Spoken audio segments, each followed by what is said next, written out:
Oke, selamat pagi Bapak Ibu semua, dosen koordinator, dosen pengajar, serta juga mahasiswa dari semester 2, semester 4, dan semester 6. Oke, kali ini saya akan jelaskan untuk kick off pembelajaran kita dan PBL kita di semester genap 2024-2025. Saya akan menyampaikan mengenai bagaimana perkuliahan berlangsung dan beberapa hal penting terkait dengan perkuliahan di semester genap ini. Ya, eh, oke, mari kita mulai dari distribusi mata kuliah untuk di semester genap 2024-2025. Di sini dapat dilihat ya, Bapak Ibu dan teman-teman semua, bahwa kita memiliki 3 angkatan untuk semester 2, semester 4, dan juga semester 6. Ya. Kita akan lihat bahwa untuk tema dari setiap semesternya tentu akan berbeda. Untuk semester 2, ini temanya adalah Object Oriented Programming, ya. Mata kuliahnya terdiri dari 7 mata kuliah, ya. Dan kemudian untuk semester 4, ini adalah dengan tema projectnya IoT Application Development Project dan juga memiliki 7 mata kuliah. Lalu untuk semester 6 dengan tema projectnya adalah Entrepreneurship dengan memiliki 6 mata kuliah, ya. Kita akan lihat untuk masing-masing semesternya nanti, dan untuk konsep pembelajarannya tentu kita masih akan tetap menggunakan project based learning sebagai best practice kita dalam memberikan pembelajaran dan perkuliahan, ya, di mana tentu teman-teman semua mahasiswa juga sudah mulai terbiasa menggunakan karena ini bukan tahun atau semester pertama dalam menggunakan PBL. Kita masuk ke perkuliahan ke teman-teman di semester yang kedua, ya. Nah, di sini teman-teman bisa lihat mahasiswa bahwa ada yang saya highlight berwarna kuning. Nah, ini merupakan teman-teman harus cermati, ya. Untuk pembelajaran di semester yang kedua, kita mengambil porsi kompetensinya adalah untuk membangun kompetensi dasar mahasiswa dalam membangun produk sederhana. Teman-teman harus membangun aplikasi berbasis web yang berorientasikan dengan pemrograman berbasis objek atau menggunakan framework, ya.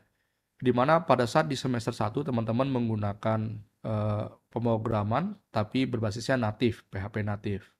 Nah, untuk kompleksitas dengan setidaknya terdiri dari 3-4 proses bisnis pada setiap aplikasi yang dibangun. Proses bisnis itu yang bagaimana? Contoh, misalnya punya fitur pembayaran, punya fitur eh, apalagi fitur mendaftarkan pengguna, ya, seperti itu dan seterusnya. Minimal terdiri dari 3-4 proses bisnis, ya, yang dibangun.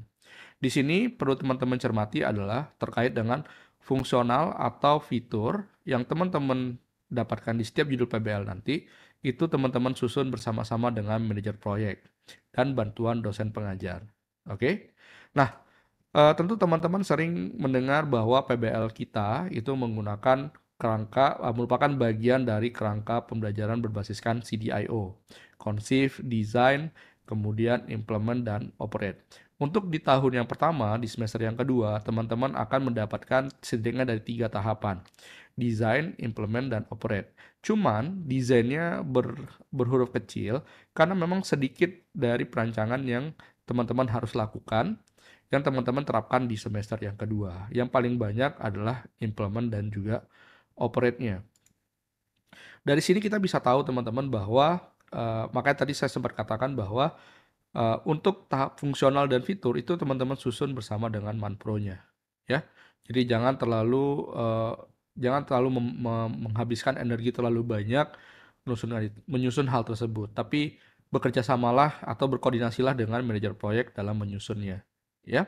Lalu aplikasikan di mata kuliah perancangan perangkat lunak yang teman-teman akan dapatkan di semester yang kedua, begitu. Oke, kita masuk kemudian konstruksi produk yang dihasilkan di semester kedua, ya. Tadi saya sudah sempat katakan bahwa teman-teman akan memiliki setidaknya 7 mata kuliah. Kita akan lihat 7 mata kuliah itu adalah statistika, struktur data, pengantar manajemen proyek, perancangan perangkat lunak, pemrograman berorientasi objek, basis data, dan pendidikan bahasa Indonesia. Bagaimana keterkaitannya dengan PBL? Semua mata kuliah terkaitnya secara langsung, ya. Nah, untuk setiap mata kuliah, dia memiliki yang namanya minimum requirement. Ini selalu sudah saya jelaskan ketika teman-teman berada di semester 1 lalu, gitu ya, bahwa ada hal yang harus diterapkan sedikitnya dari setidaknya mata kuliah yang teman-teman dapatkan di semester itu, ya. Statistika, teman-teman harus menyajikan data statistik pendukung ya yang relevan yang dapat berguna bagi proses requirement di aplikasinya ya. Teman-teman lakukan pengumpulan data dan juga analisis dari sumber data itu yang bisa mendukung PBL-nya teman-teman. Struktur data. Nah, teman-teman harus menerapkan metode yang teman-teman pelajari di struktur data yang bisa diaplikasikan secara nyata, ya. Seperti misalnya menerapkan dalam algoritma pencarian ataupun pengurutan yang ada di dalam aplikasi. Untuk pengatur manajemen proyek, teman-teman akan belajar bagaimana memanajemen proyek, menjalankan proyek, membuat timeline, project planning, dan seterusnya, sehingga teman-teman akan memiliki dasaran yang jelas dalam memanajemen proyek. Perancangan perangkat lunak, teman-teman akan menerapkan dasar-dasar perancangan yang baik, ya, use case, activity, dan seterusnya. PBO, di sini teman-teman mengimplementasikan programan berbasis web yang menggunakan berorientasi terhadap objek, ya, atau nanti menggunakan framework. Lalu mengimplementasikan basis data yang lebih kompleks dan juga menyajikan laporan yang baik dengan tata bahasa yang baik yang dimana semua nanti ada di dalam mata kuliah pendidikan bahasa Indonesia. Makanya tadi keterkaitan PBL-nya adalah langsung. Oke. Untuk semester yang keempat, untuk angkatan 2, kita akan lihat bahwa tadi sudah dikatakan bahwa tema proyeknya adalah IoT. Ya. Maka di sini kita bisa lihat bahwa yang di garis kuning atau yang di highlight adalah memperluas kompetensi mahasiswa dan meningkatkan kompleksitas permasalahan. Ya. Teman-teman sudah di tingkat yang kedua, di semester yang keempat, maka tentu ada beberapa hal kompetensinya yang ditingkatkan. Ya. Teman-teman membangun aplikasi yang menggunakan teknologi IoT. Lalu kompleksitas aplikasi yang dibangun bisa saja dan atau lebih baik terintegrasi dengan perangkat lunak yang bisa dijadikan sebagai informasi. Teman-teman sudah mempelajari perangkat lunak di semester 1, semester 2, dan semester 3. Nah, tentu harapannya teman-teman bisa menerapkan dan juga bersinergi dengan teknologi IoT. Dan perlu ditekankan juga, karena di semester 4 ada salah satu mata kuliah namanya kecerdasan buatan, maka teman-teman bisa mengkombinasikan antara teknologi IoT dan kecerdasan buatan, di mana dapat mengolah informasi yang didapat dari Internet of Things tersebut. Untuk perkuliahannya, di sini dari tahapan framework CDIO, teman-teman sudah mendapatkan semua tahapannya. Ada conceive, design, implement, dan juga operate. Ya. Untuk di tahapan ini memang conceive-nya yang kecil, ya, karena sedikitnya analisis yang dibutuhkan bersama stakeholder dan menyusun solusinya. Teman-teman bisa langsung dengan bantuan manajer proyek untuk kemudian berkomunikasi dengan pengusul atau pemilik dari permasalahan yang teman-teman dapatkan judulnya, ya. Untuk desain, implement, dan operate teman-teman lakukan sesuai dengan yang sudah teman-teman pelajari dari semester 1, 2, dan 3. Dan juga dari apa yang teman-teman pelajari di semester keempat. Ya. Kemudian apa saja konstruksi produk untuk semester keempat, kita akan lihat bahwa teman-teman memiliki setidaknya 6 mata kuliah, 7 mata kuliah juga yang akan kita lihat sebagai berikut. Di mana teman-teman akan memiliki kalkulus, kecerdasan buatan, pemeliharaan perangkat lunak, keamanan, pemrograman perangkat keras, bahasa Inggris umum, dan juga proyek pengembangan aplikasi IoT. Di sini kita akan lihat bahwa keterkaitannya kalau untuk kalkulus adalah mendukung. Berarti dia beririsan dengan PBL. Berarti tetap akan berhubungan juga dengan PBL namun tidak langsung atau mendukung. Ya. Untuk yang lainnya itu keterkaitannya adalah langsung. Nah, untuk kecerdasan buatan, ini minimum requirement-nya adalah mengidentifikasi dan menerapkan berbagai teknik dari metode kecerdasan buatan yang dipelajari. Ya, untuk kemudian diaplikasikan ke dalam PBL tersebut. Ya. Lalu pemeliharaan perangkat lunak, teman-teman merancang dan memelihara sistem, baik back-end ataupun eh, data platform yang disimpan di cloud misalnya. Ya. Lalu untuk keamanan perangkat lunak, teman-teman menerapkan serangkaian pengembangan yang aman dari awal dan penerapan dari secure SDLC-nya, ya, sehingga teman-teman bisa mengetahui bahwa keamanan perangkat lunak itu bukan pada saat sistemnya saja dibuat, tapi mulai dari saat perencanaan di awal. Lalu ada pemrograman perangkat keras yang menjadikan dasar untuk semester 4. Lalu ada bahasa Inggris umum, di mana nanti pada bahasa Inggris umum teman-teman diajari untuk menyajikan dan mempresentasikan laporan dengan tata bahasa Inggris yang baik. Makanya untuk semester 4 laporan PBL-nya nanti juga akan menggunakan format bahasa Inggris. Lalu untuk proyek aplikasi yaitu presentasi, dokumentasi, dan monitoring dari pengerjaan proyek yang teman-teman lakukan.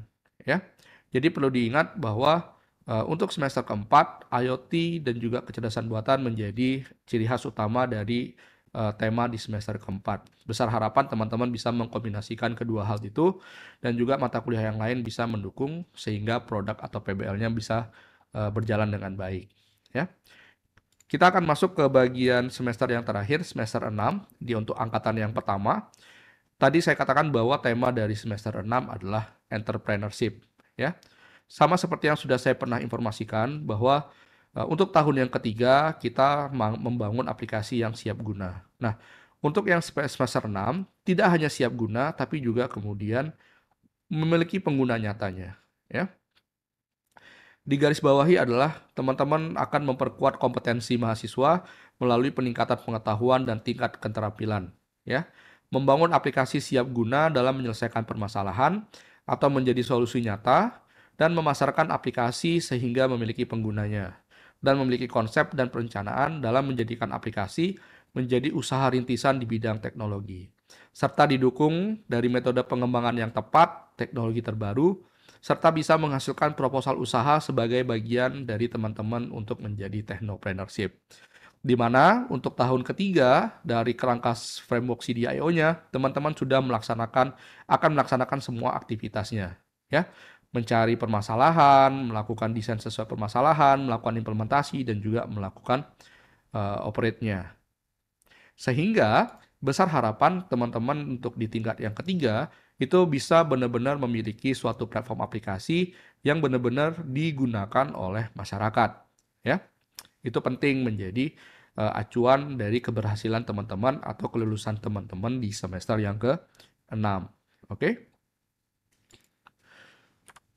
Kemudian kita akan lihat konstruksi untuk produk di semester yang ke-6.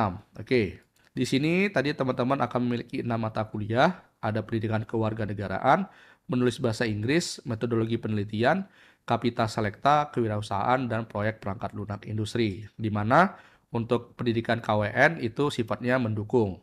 Ya. Kita lihat minimum requirement dari setiap konstruksi produk. Yang pertama, pendidikan KWN, kita akan lihat apakah teman-teman dalam membuat pengembangan aplikasinya menerapkan etika profesional dalam pembuatan aplikasi, termasuk apakah teman-teman memahami mengenai perlindungan data dan tanggung jawab untuk mempertimbangkan dampak sosial dari aplikasi yang dikembangkan. Menulis bahasa Inggris, teman-teman akan menyajikan dan mempresentasikan laporan dengan tata bahasa Inggris yang baik, serta teman-teman diharapkan bisa menyusun artikel dalam berbahasa Inggris. Metodologi penelitian, teman-teman akan mencari literatur review yang digunakan sebagai dasar teknologi yang teman-teman gunakan pada PBL atau produk PBL-nya teman-teman. Ya, teman-teman akan menyajikan benar-benar teknologi yang ada riset dan juga sumbernya. Kemudian ada kapita selekta, teman-teman bisa mengeksplorasi teknologi baru yang digunakan pada saat pengembangan aplikasinya, ya, dan dari produk aplikasi yang dikembangkan. Di kewirausahaan, teman-teman akan mencoba untuk mempelajari memasarkan produk dari aplikasi yang dikembangkan. Teman-teman membuat branding usahanya dan bagaimana merencanakan dalam menjalankan usaha tersebut. Untuk proyek perangkat lunak industri, kita akan lihat bagaimana monitoring dari progres teman-teman selama 1 semester dalam menjalankannya.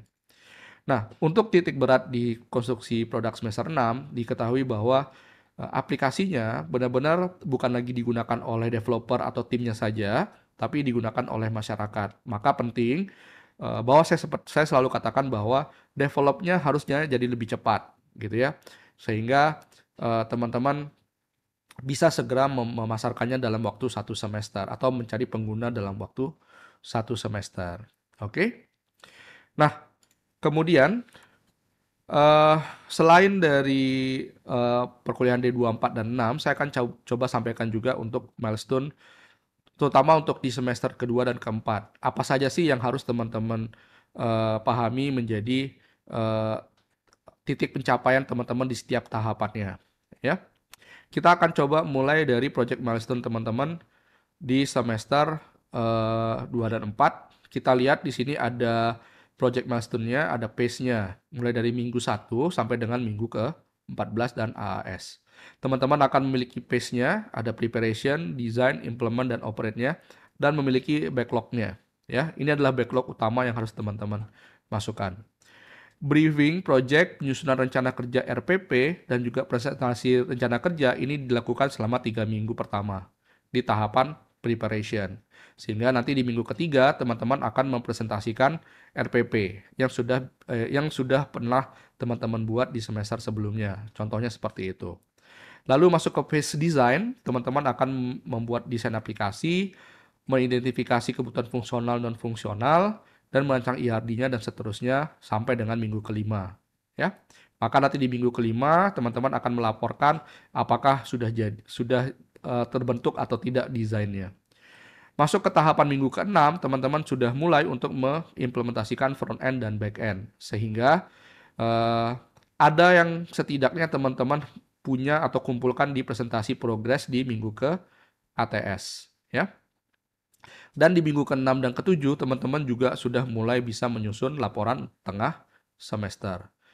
Ya, implementasi kemudian dilanjutkan sampai dengan minggu ke-11, 12. Minggu 12 harapannya sudah selesai, dan di mana di minggu 12 dan 14 ini juga ada pengujian, ya, lalu ada penyusunan laporan akhir, dan juga ada presentasi akhir.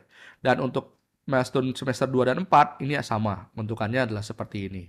Maka mata kuliah project di setiap semester itu nanti akan menjaga milestone-nya teman-teman supaya sesuai dengan apa yang sudah direncanakan. Lalu bagaimana dengan semester 6? Apakah memiliki milestone juga? Ya, sama. Di semester ke-6, teman-teman juga memiliki milestone-nya.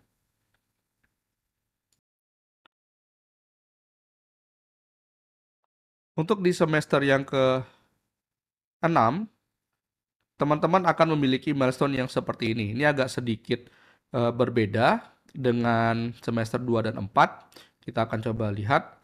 Dimana kalau untuk semester 6, untuk pace-nya sama, tapi dengan timeline yang sedikit berbeda. Untuk backlog utamanya juga sama, hanya saja untuk implementasi front end dan back end, di mana minggu ke-5 dan minggu ke-7 teman-teman sudah punya MVP produknya. Maka teman-teman nanti di semester di ATS itu teman-teman akan melakukan validasi market pasar berdasarkan MVP produknya. Lalu teman-teman lanjutkan di minggu ke-8 hingga minggu 10 untuk mulai membangun MVP produk yang kedua berdasarkan validasi tadi. Untuk kemudian juga mulai deployment to publish-nya. Sehingga nanti minggu 11 dan 14 teman-teman sudah mulai bisa melakukan pengujian dan seterusnya. Dan kemudian di akhir melakukan demo day-nya untuk produk atau PBL yang teman-teman sudah hasilkan. Maka diharapannya untuk di akhir itu teman-teman sudah bisa mengatakan bahwa aplikasi saya itu sudah memiliki pengguna nyatanya seperti apa. Ya, itu untuk perbedaan antara semester 2 dan juga semester ke-4.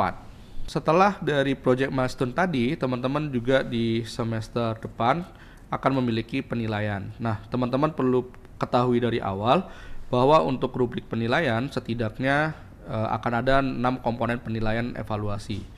Terbagi dalam partisipatif, hasil proyek, tugas, kuis, ATS, dan AAS. Karena semuanya adalah PBL mendukung dan langsung, maka tentu partisipatif dan hasilnya itu penilaiannya melebihi 50%. Ya. Di sini teman-teman bisa lihat ada setidaknya komponen penilaian ada tidak langsung, mendukung, dan langsung. Nah, tadi sifat dari semua perkuliahan di semester 2, 4, dan 6 itu ada yang mendukung dan ada yang langsung, tapi tidak ada yang tidak langsung. Nah, untuk mendukung yang langsung, biasanya proporsi atau persentasenya adalah seperti ini. Ada yang partisipatifnya 20, ya, dan seterusnya. Nah, ini kalau untuk mau dikumulasikan, bahwa PBL itu untuk yang mendukung itu setidaknya akan menyumbang 50% nilai. Lalu kalau yang langsung itu setidaknya akan menyumbang dari 50-30% penilaian. Di mana sisanya tentu itu berasal dari tugas, kuis, ATS, dan AAS. Untuk setiap detail komponen itu nanti bisa teman-teman tanyakan kepada dosen koordinator atau dosen pengajar di setiap mata kuliah. Bagaimana sih rubrik atau penilaian yang kami miliki untuk mata kuliah A, B, C, dan seterusnya. Walaupun persentasenya serupa, kadangkala apa yang menjadi evaluasi untuk setiap poin atau komponennya itu kadang bisa berbeda-beda. Nah, sehingga teman-teman bisa nanti bertanya mengenai hal itu di awal sehingga bisa teman-teman mendapatkan gambaran di akhir kenapa nilai saya bisa A, B, atau dan seterusnya. Nah, itu penting untuk teman-teman menjadi kritis terhadap hal tersebut, ya. Oke, ini adalah ruang perkuliahan untuk teman-teman selama semester 2, 4, dan 6 untuk digenap, ya. Teman-teman akan mendapatkan ruangan 12.2, ya, lab programming, tentu teman-teman sudah tahu. Nah, untuk di lab ini, ya, didesain bentuknya seperti ini, akan ada 6 buah meja yang terhubung bersamaan. Ibaratnya ini mewakili dari setiap tim, teman-teman per tim itu bisa duduk sesuai dengan timnya masing-masing, ya. Kelas ini juga bisa digunakan sebagai kelas teori dan juga praktikum, ya. Teman-teman harus bertanggung jawab menggunakan komputer di dalam ruangan ini, ya. Tidak boleh ada bagian yang pada komputer itu dilepas, ya, atau dicabut untuk teman-teman gunakan ke laptopnya teman-teman. Setiap ruangan juga sudah terhubung ke CCTV yang dapat dimonitoring. Apabila ada kerusakan, maka teman-teman akan dimintai pertanggungjawabannya. Kemudian ada lagi ruangan 12.3. Ini ada ruangan 12.3. Sebenarnya namanya 12.3B karena 3A-nya di sebelahnya. Yang kita akan gunakan adalah yang 3B, ya, ini. Ya, teman-teman, ruangan ini juga biasa diperuntukkan untuk kelas teori dan juga kelas praktikum yang tidak memerlukan komputer, artinya perlu membawakan laptop yang teman-teman biasa lakukan di sini. Kalau untuk ruangan sebelumnya, untuk ruangan yang sebelumnya ini 12.2 biasa lebih banyak aktivitas untuk mahasiswa yang berada di semester 4. Kalau untuk 12.3 lebih banyak untuk mendukung perkuliahan mahasiswa di semester yang ke-6, walaupun juga ada nanti mahasiswa lain semester 4 dan 2, ya. Di ruangan 12.3B ini juga terdapat kubikel. Nah, pada setiap kubikel terdapat peralatan conference yang bisa digunakan untuk keperluan meeting dan keperluan PBL, ya. Lalu ada beberapa kubikel yang juga memiliki peralatan komputer yang memang di mana kubikel ini itu ditujukan untuk diutamakan untuk pengerjaan PBL eksternal. Maka penggunaan atau peminjamannya pun harus berdasarkan sepengetahuan dan seizin dari manpro, dosen, laboran, dan seterusnya, ya. Jadi perlu dipahami, tapi boleh digunakan, ya, asal administrasinya lengkap dan sesuai. Kemudian ada 12.4, ini biasa digunakan untuk mahasiswa di tingkat yang pertama atau sekarang di semester yang kedua. Terjadi perubahan layout pada 12.4 di mana kita sekarang lebih memaksimalkan penggunaan komputer yang ada di belakang sehingga teman-teman diharapkan bisa menggunakan komputer tersebut. Lalu kemudian untuk area tengah ini digunakan untuk monitoring, ya, monitoring bersama dosen pengajar. Lalu kiri kanannya bisa teman-teman gunakan juga kalau bagi yang membawa laptop. Tapi usahakan yang di tengah ini adalah clearance untuk diskusi dan tanya jawab bersama tim dan juga pengajar atau manpronya, ya. Seperti itu. Di sini juga setiap komputer berjumlah 30, teman-teman diharapkan menggunakan sesuai dengan nomor urut absensi presensi sehingga nanti kita gampang mengetahui apabila ada komponen komputer yang rusak, kita bisa mencari penanggung jawabnya siapa, gitu ya. Nah, diharapkan teman-teman bisa melakukan hal itu. Oke, kemudian ini adalah kalender akademik. di mana di kalender akademik tahun 2025, di tahun ajaran genap 2024-2025, perlu teman-teman perhatikan untuk awal perkuliahan, di mana kita mulai di 24 Februari, ya. Lalu perhatikan juga saya tambahkan satu poin, libur lebaran itu mulai dari 24 Maret dan 4 April, ya, sampai dengan 4 April. Lalu kita masuk ke minggu pengganti pra ATS, itu dimulai dari 28 April sampai dengan 2 Mei. Asesmennya kita lakukan 5 sampai dengan 16 Mei. Minggu pengganti pra AAS-nya 7 sampai 11 Juli. Asesmen akhirnya itu dimulai dari 14 Juli sampai dengan 25 Juli 2025. Mohon maaf, ini 2025 ya. Nah, kalender akademik ini teman-teman bisa download di learningef.polibata.ac.id yang ada di halaman depannya ya. Kemudian ini link penting ya, teman-teman bisa tentu sudah biasa teringat bahwa kalau nanti platform PBL ada di PBL Polibatam ACID, pengumuman dan segala apapun ada di web jurusan ya. Untuk prodi TRPL ada di teknologi rekayasa perangkat lunak ya, dan segala macamnya. Sehingga tentunya saya harap teman-teman tidak lupa link-link penting ini ya. Oke, itu saja yang dapat saya sampaikan mengenai kick off PBML kita untuk semester genap 2024-2025. Apabila nanti teman-teman masih punya pertanyaan atau hal yang lainnya, kita bisa silahkan japri atau komunikasikan, baik itu bersama dosen pengajar, koordinator, lalu kemudian atau itu bersama laboran atau bersama menpronya, silahkan. Nanti kalau terkait dengan hal yang lainnya bersama saya juga sebagai KPS-nya juga bisa. Oke, itu saja. Saya harap kita bisa melaksanakan perkuliahan PBML kita di semester genap 2024-25 dengan sangat baik, sehingga teman-teman juga mendapatkan hasil yang memuaskan di akhir semester. Oke, saya akhiri sampai di sini. Selamat pagi semuanya.